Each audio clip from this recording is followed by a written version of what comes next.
What is up, guys? Welcome to tonight's video. Yes, I am aware I have a ridiculously low V-cut t-shirt. As always, pugs are around, so if you hear pug-related behaviour, that is what is going on. And the sun is out for once in Toronto, so beaming down, making me look paler than I have been all winter. But welcome to tonight's Saturday night's video. Tonight I want to talk about fitness.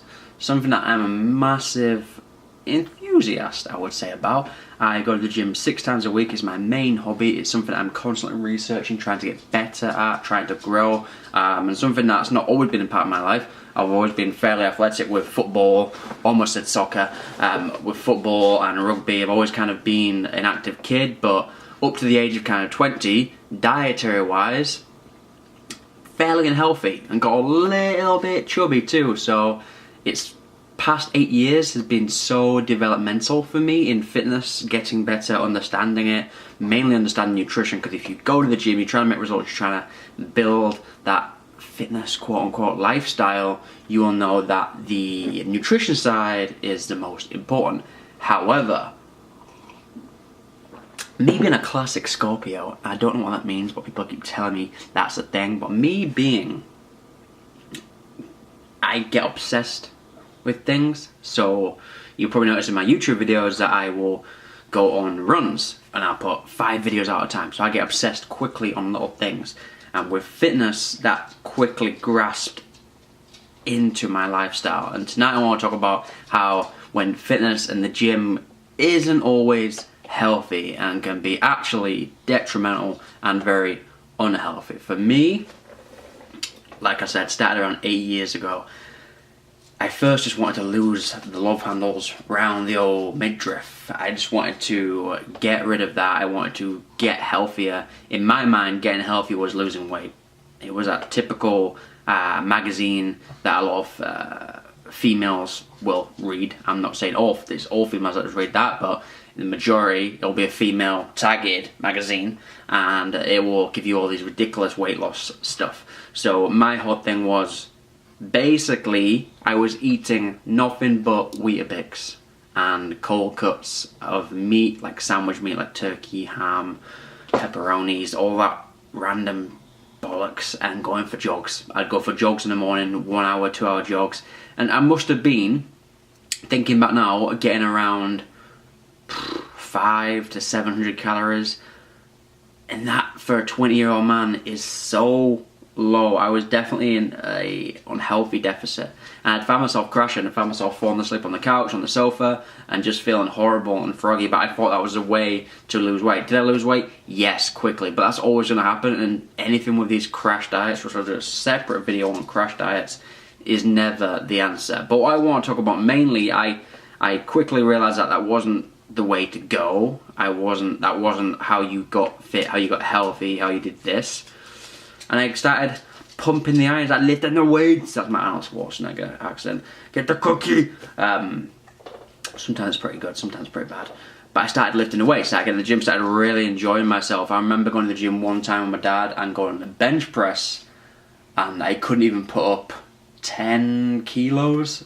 Like that, he put that on the bar, and literally that came so slowly down to me, and then didn't go back up. It was horrible. So I knew that I had to kind of get stronger, get bigger, get better. And for 2 years, 2-3 years, I was killing it on the weights. People that hadn't seen me around would see me and say, "Geez, you've really transformed. You look amazing. You've added muscle. You've added tone, definition. You look really good." And I was known kind of at the gym as the gym guy, the guy that was always there, the guy that was always killing it, crushing it, getting it done, always there at 5 AM before work, hustling, getting it done. That was the start of my lifting. Mainly what I do in the gym now is lifting, but that was the start of my lifting career life in the gym. How that became unhealthy, you can hear pug snows by the way, how that became unhealthy was the fact that one night, and I'm going to tell you about this, one night I would have a cheat night every Friday. So I'd go to the gym, specifically after work, and organise my cheat night for post-workout, which I still recommend. It's still the best time to have a high-fat, high-carb, high-calorie meal is always post-workout. So that Friday night, went to the gym, trained something like back or legs, big muscle part, decided to go to Chinese. Sat home, parents are out, ordered a big old Chinese to eat, and then as soon as I finished that Chinese, the gym bunny in the back of my head was like, Daryl, you've just ruined progress you made. You've just gained fat. You've just ruined some work you put in really hard at the gym, and now it's going to take a lot of cardio, a lot of time to get that back. Obviously not the case. Obviously that's just anxiety playing a role, or craziness that the human mind can sometimes talk you into, or just develop this manifesto, or just create this weird story in your head. But that's what was going on. So basically 10 minutes after I finished this big old 1,000-calorie plus meal, I got my clothes on and I went for a jog. I remember stopping at my grandma's house on the way, so it was dark, Friday night, I think it was October maybe, and she said, what are you doing? You've just eaten.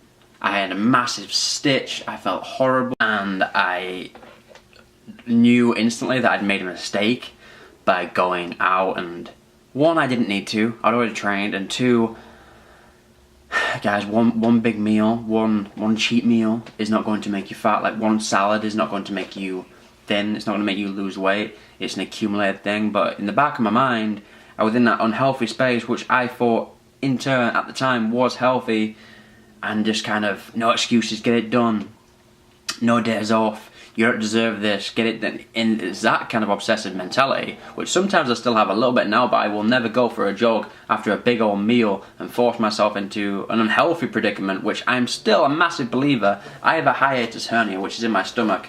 I'll show you just how long this cleavage, ridiculous. But I have it's my chill out shirt around the house. I have a hiatus hernia which sits around there, which basically is a small tear in the diaphragm. Oh, too high. In the diaphragm, which then pushes in to my upper bit and makes it quite uncomfortable. I get quite a bit of acid reflux. I get pain in the chest area occasionally, and I think that is a direct result of me running around with that ball of 1,000-calorie Chinese food, rice, fries, curry, all that stuff bouncing around.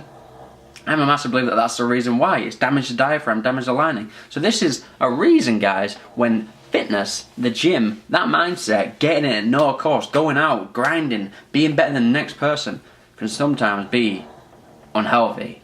Not always, but sometimes can be unhealthy. For the most part, fitness has changed my life. It's made me a much better person. It's changed me. I'm an advocate for it. I'm a promoter to everyone that I believe fitness can change your life, your mindset can make you a better person, and I believe that everyone's supposed to do it. We're hunter-gatherers, we're supposed to move around, we're supposed to be active, but sometimes you need to sit back, relax, and not let that control you. If you're getting it 90% of the time, that 10% of the time needs to be rest. I hope you found this video informative. I'll do more story time / videos like this again, and hopefully you like it. I've enjoyed telling you it because it's a story I think is important to understand that getting it is important. Going to that crazy place of not giving yourself a rest and just damaging yourself is not good. You need to understand that, and sometimes it takes an external source or sitting down with yourself and understanding that to get through. But thank you for watching, guys. I'll see you in the next one. Keep on being healthy.